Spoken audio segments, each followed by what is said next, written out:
What if everything you thought you knew about AI was wrong? Not wrong as in it's not powerful or anything, but wrong in how we're thinking about it. Like it's this big, scary new thing when it's really been around, evolving for decades.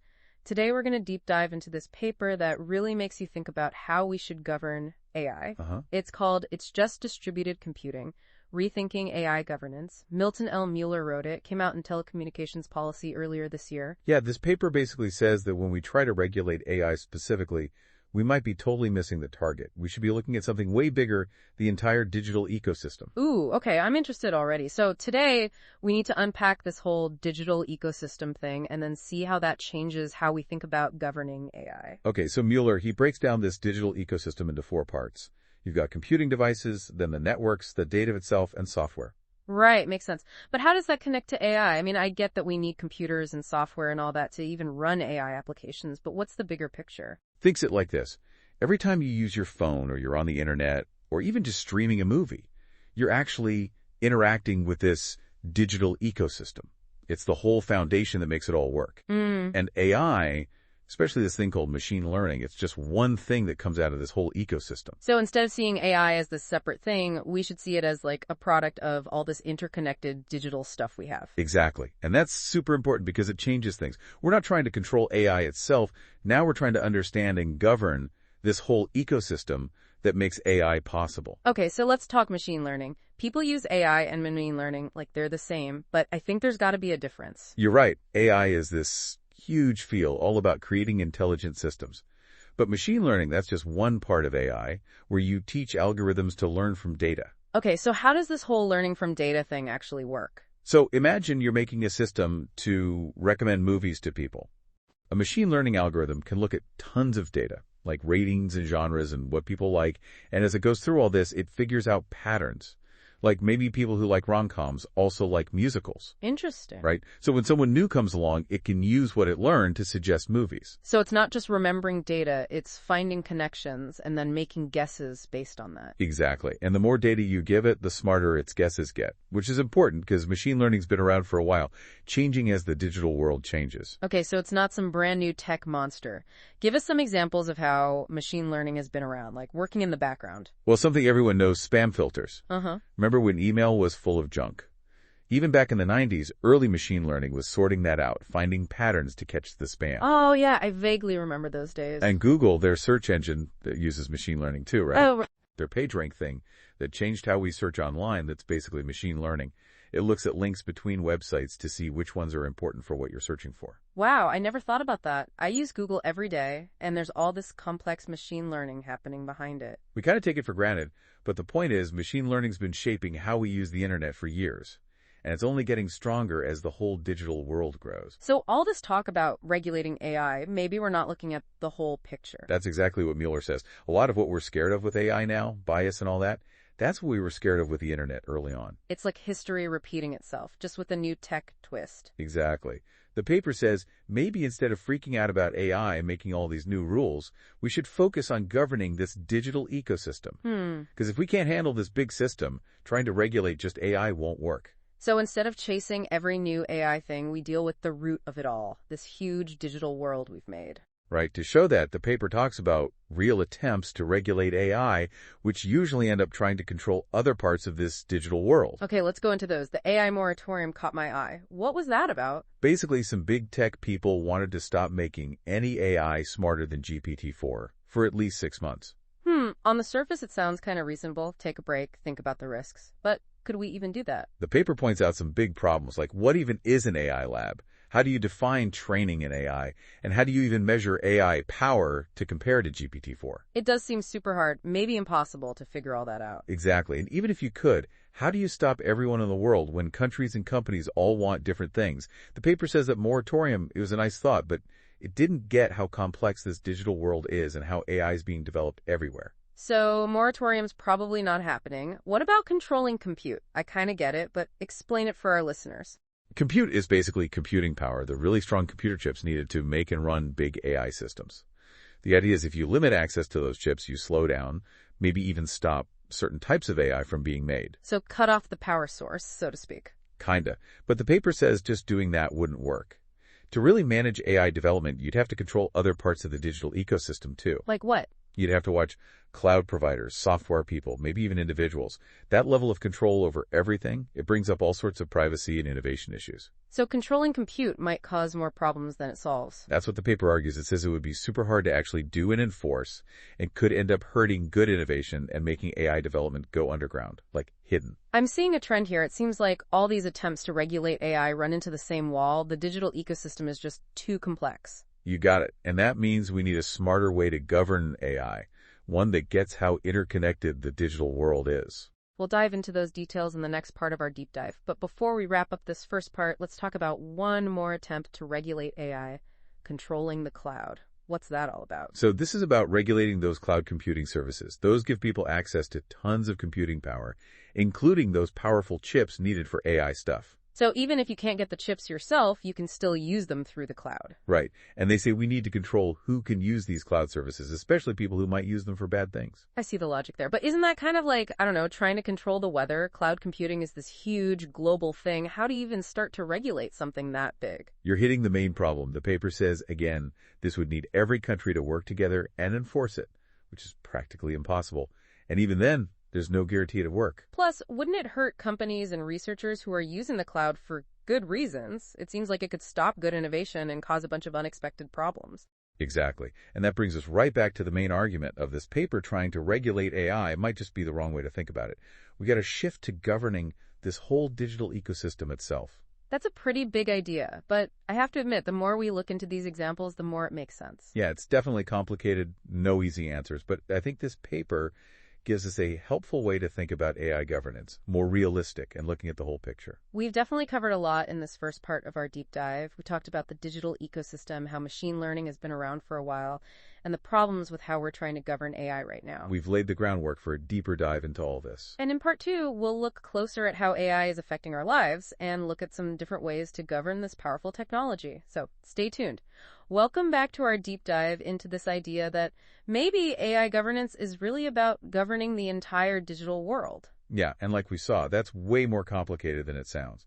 For sure. It's like, how do you even regulate the whole internet? Where do you start? Last time we talked about how some of those ideas to control AI, like that moratorium or controlling compute, they might not be the best way to go. Right, like they're only focused on AI and forget about everything else. Those ideas are so focused on controlling this one technology, they miss the big picture, the whole system that AI is a part of. And you mentioned that system, all the devices, networks, data, software, it's always changing. Exactly. It's like a moving target, so many things connected, that trying to control it from the top down with rules probably won't work.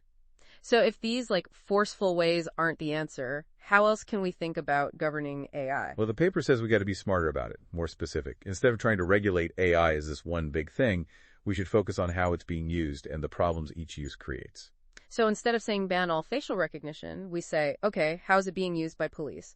What are the bad things that could happen? And how do we fix those with specific rules or guidelines? That's a great example. By looking at specific ways it's used, you can make rules that really fit the actual risks and benefits of the technology. It's like using a scalpel, not a sledgehammer, right? You fix the problem more precisely without breaking everything else. Exactly. And this way, we're acknowledging that AI isn't good or bad by itself. It's a tool, like any other. It depends on how you use it. But here's what I'm thinking, even if we get more specific, we're still relying on governments and stuff to make the rules.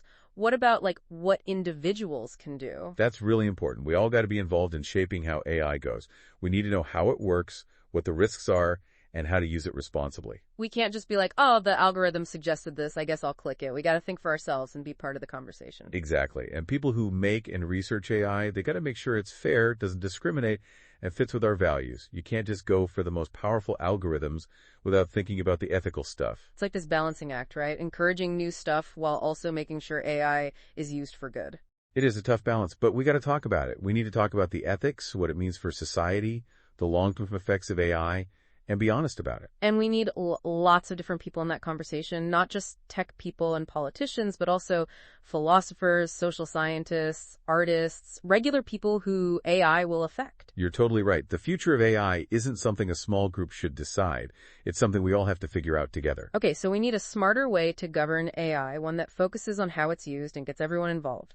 But let's get real. How is AI already messing with our lives? And how do we apply these ideas to the real world? Let's take social media media. It's a big part of our lives now. Those algorithms that decide what you see in your feed, that's AI. And like we talked about before, those algorithms can be used to trick us and change how we act without us even realizing it. Like, remember that digital puppet master idea? It's kind of creepy.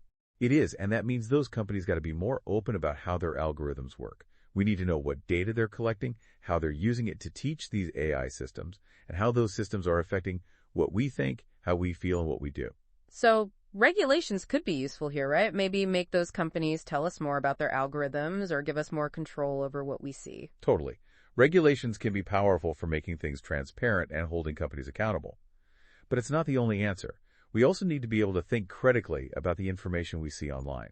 Being able to tell what's real and what's fake, to spot bias, to understand how these algorithms are shaping our online world, that's super important now. It's true, and it's not just about protecting ourselves, it's also about being better citizens.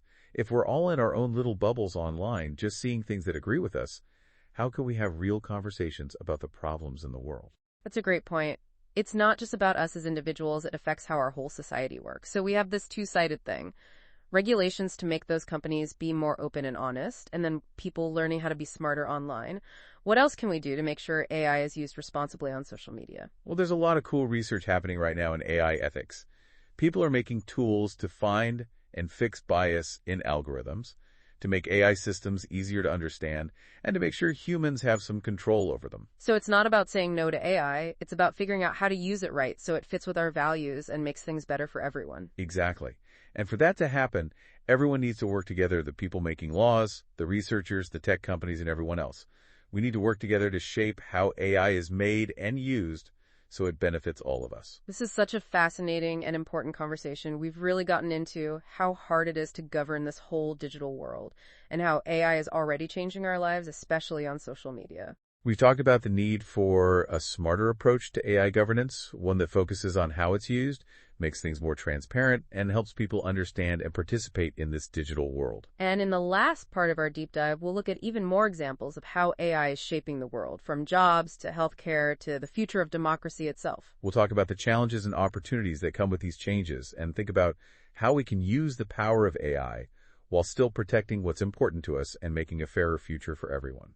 Welcome back to the deep dive. We've been unpacking this whole AI governance thing, but like we've seen, it's way bigger than just regulating some tech from the future. It's about understanding and actually governing this whole digital ecosystem that's shaping how we live. You got it. In the last couple parts, we talked about how trying to just control AI directly doesn't really work. We're missing how complex this ecosystem is. Right, and we saw how AI is already impacting us in a bunch of ways, especially on social media. Those algorithms are kind of messing with what we see and even how we act. It's like a free-for-all out there. So much power with just a few tech companies, and we don't even know what they're doing. No accountability. Which is why we talked about hitting it from both sides. Regulations to keep those companies in check, and then people learning how to think for themselves online and not just believe everything they see. Finding that balance, right? We want cool new tech, but we also want to make sure it's used for good, not just for some company's profit. Okay, so let's zoom out even more. What other areas are being changed by AI, and how can we use these governance ideas there? Well, one that's got everyone talking and kind of worried is jobs. AI is doing things that we thought only humans could do. Yeah, the whole robots are taking our jobs thing, we've heard that forever, but now it feels more real. It's a real worry. We see AI in everything, from factories and driving to healthcare and money stuff. And while it could make things more efficient and even create new jobs, there's also that fear of people losing their jobs and not knowing what to do. So what do? Try to stop this automation wave or figure out how to, write it and not get wiped out? No easy answer. Some people say we need to put a ton of money into education and training so people have the skills for the jobs of the future. Jobs that don't even exist yet. It's a moving target, for sure. Exactly. Others say we need something more drastic, like universal basic income, to help people who lose their jobs because of automation. It's a big issue that affects everyone, and we need to be thinking about it now before a ton of people are out of work and we're scrambling. Got to be proactive, not just react after the fact. And this is where that idea of responsible AI development comes in. Can you say more about that? It's about making AI systems that, yeah, they do what they're supposed to, but also thinking about how they affect society as a whole. Like, how will this tech change jobs? Will it make inequality worse? Are we making systems that fit with our values and make life better for people? So it's not just does it work, it's does it work for everyone and does it do good? Exactly. And everyone needs to change how they think, not just the tech people, but also the people making laws, business leaders, everyone, really. we need to be talking about these big ethical and societal questions about AI everywhere. Yeah, and it's not just about avoiding the bad stuff AI could do. It's also about using its power to solve some of the huge problems we're facing. Okay, like what? How can AI actually make the world better? In healthcare, it's making new tools to diagnose diseases, personalize treatments, even find new drugs faster. It could totally change how we prevent and treat diseases. Wow, that's amazing. I've heard about AI looking at medical images and finding things doctors might miss. Right, it can analyze tons of data and see those little connections that humans would never find. That's huge for catching things early and tailoring treatments to each person. So AI could actually help us live longer, healthier lives. Definitely possible. And it's not just about living longer, it's about making life better for people with chronic illnesses. AI-powered stuff can help people with disabilities be more independent and do more. That's really cool. It reminds us that even with all the worry around AI, it can be a force for good. It's a tool, and it can make us better, make us smarter, help us make a fairer world, but it's up to us to make sure it's used the right way. And that brings us back to what we've been talking about this whole time. We need to think about AI governance carefully and proactively. We can't just sit back and let the tech decide what happens. We need to be involved in shaping it. We got to ask tough questions, challenge what we think we know, and have those hard conversations. We got to think about what these choices we make now will mean down the line. And we got to do it together. It's not just on the government or tech companies or scientists. It's on all of us. It's about realizing that AI isn't just happening to us. We're the ones making it happen. This has been such a great deep dive. We got into how tricky it is to govern this whole digital world, how AI is already affecting us in so many ways, and some of the biggest questions we face as humans in this age of smart machines. It's been a journey, and I hope it's given our listeners some new things to think about.